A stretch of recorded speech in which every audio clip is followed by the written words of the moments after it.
a hands-on book club for kids. As you can see, we are in a different room today. We are doing something a little bit different, like 28 days. Over the past few days, we have been reading the Unofficial Harry Potter Cookbook, and we have found one recipe we would like to show you. We are going to be making chocolate pudding! Oh, and by the way, do you like the build I created? It's Harry Potter cooking bone broth. Chocolate pudding. Harry's having the time of his life, roaming Diagon Alley and buying and eating whatever he wants. And the fun heats up when he meets his best friend, Ron and Hermione. They all have dinner together with the Weasleys at the Leaky Cauldron, where Toothless Tom outdoes himself, serving a delicious meal topped off with a luxurious chocolate pudding. See Harry Potter and the Prisoner of Azkaban, Chapter 4. Okay, so rich and smooth chocolate milk pudding.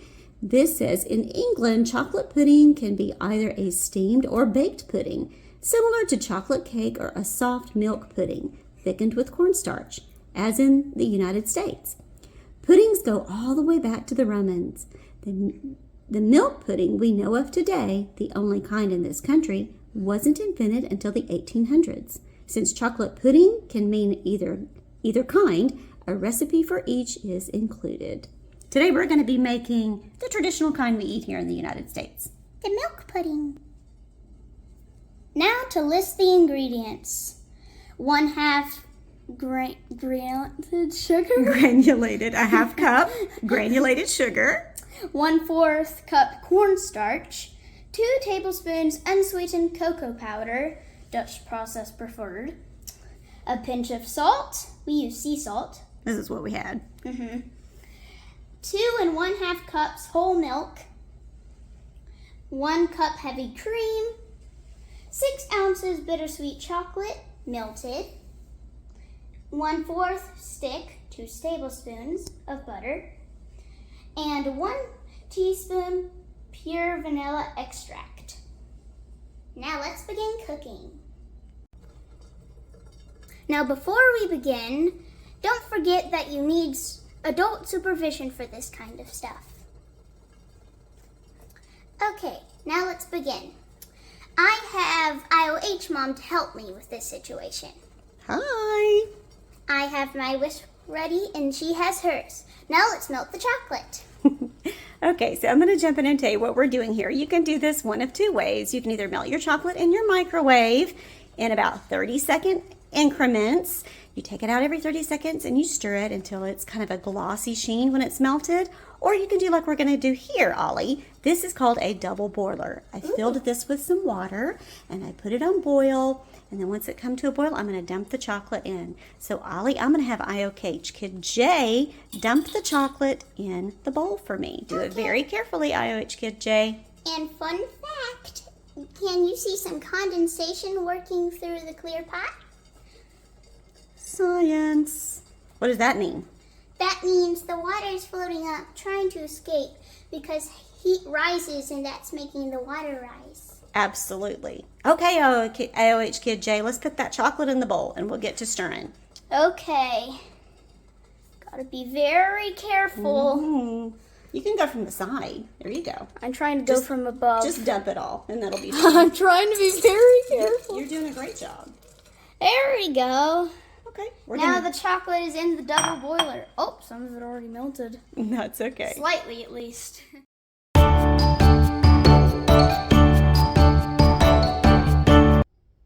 Here's another tip. Don't forget to wash your hands before you start cooking. Don't worry, that's what we did. And one last tip. Don't forget to read your recipe through, or you might not have all the ingredients, or have the wrong ingredients. That way you also know what to do. Now, time to make the pudding.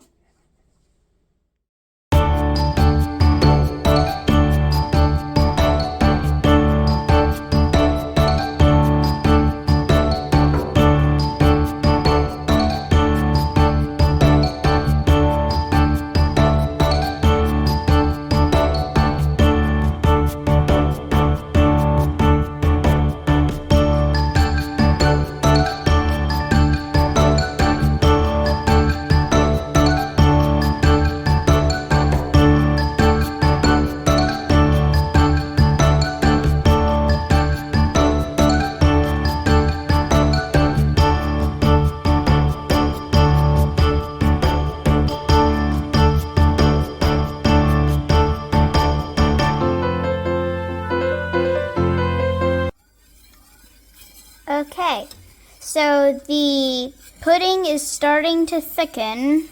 You can tell because smoke is rising. Oh, steam is rising. And there are bubbles. Right, Ollie? Yes. And we have to stir gently, or the cornstarch we mixed in early on will lose its thickening power, and then we'll basically just have liquid to eat. Well, we'd actually have to drink it then. That would be funny, right, Ollie? Yeah, that would be funny. Anyways, now we just gotta start it gently. Now that the pudding is thick, we have turned off the heat.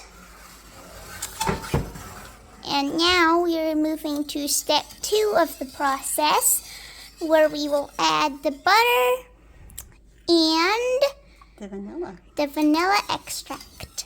Do you want to see us add the butter? Yeah. There we go. It looks so strange in the pudding. It does, but it's really nice once you mix it in. Okay. I don't think Ollie trusts it.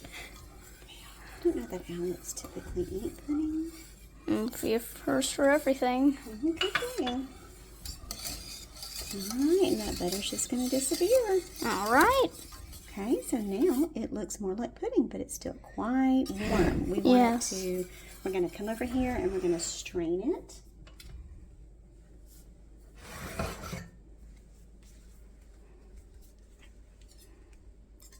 Hold on just a second. Okay. Got our strainer over our bowl. Do you know why we strain it? Why? Because in case there's any lumps, because cornstarch, as it gets warm, can kind of get lumps in the pudding.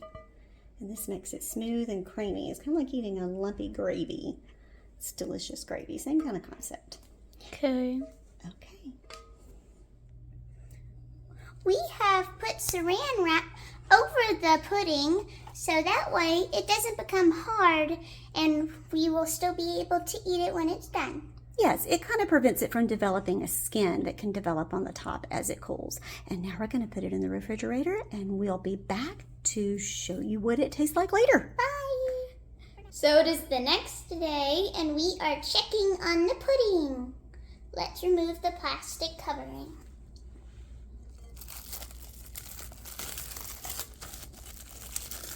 Ooh. Looks delicious. Let's spoon some up. Yes. One last tip before we go. If you would like to add any toppings, choose some of your favorites, like whipped cream and cherries. Now we hope you enjoyed this video. Don't forget to like and subscribe. Hit the bell so you know when new videos arrive.